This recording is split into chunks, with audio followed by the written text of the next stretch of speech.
the first ever Pope of the United States.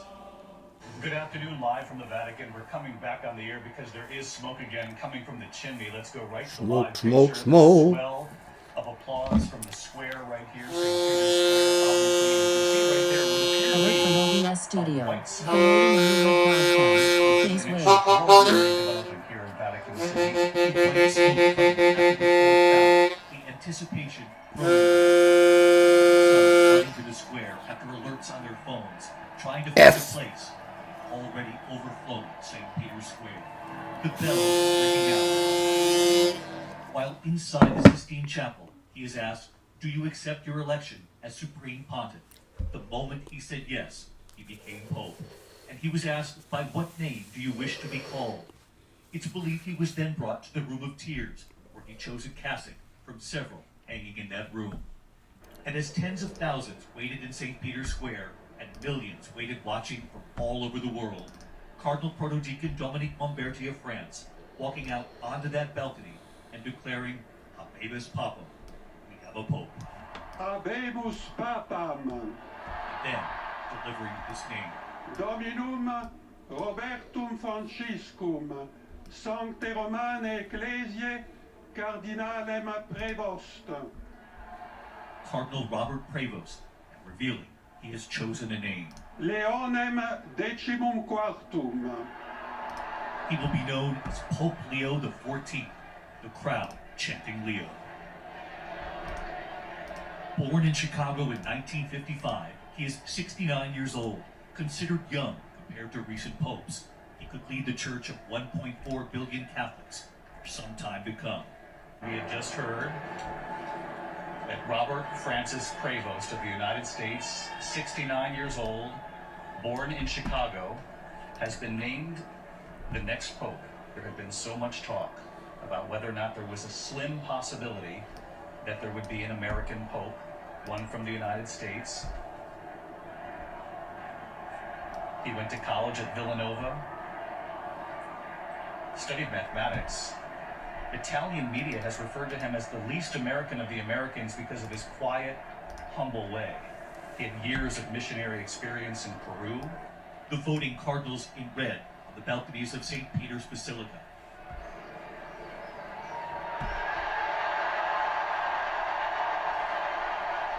And then we see him, Pope Leo XIV, the first Pope ever from the U.S., on the balcony. The cheers deafening as he waves. The Pope is visibly moved.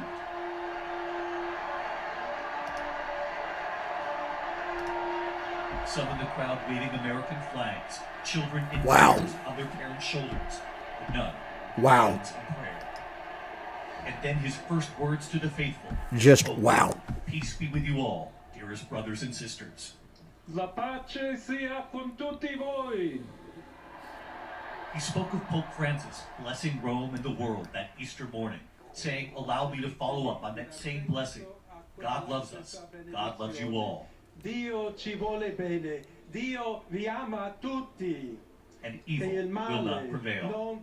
He went on to say, "Help us too to build bridges with dialogue, with encounter, uniting us all to be one people, always in peace."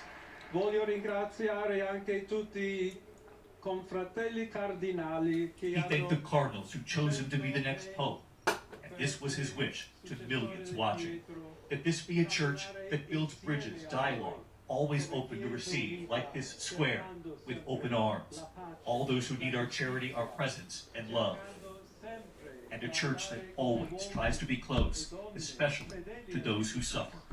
And the new pope, who was born in Chicago, serving the church in the U.S. and in Rome, and in Peru, where Pope Francis sent him. He was a missionary, a priest, a bishop at Chiclayo, Peru, where he helped the poor. And today, he sent a message to the world in choosing to go by Pope Leo XIV. The choice of Leo XIV, everyone looks to that name to try to figure out what kind of message the Pope is trying to send from the very start. And what do you make of it? Historically, it's a name that would signal his alignment with workers, labor, and the poor. And that's going to be his outreach from the very beginning.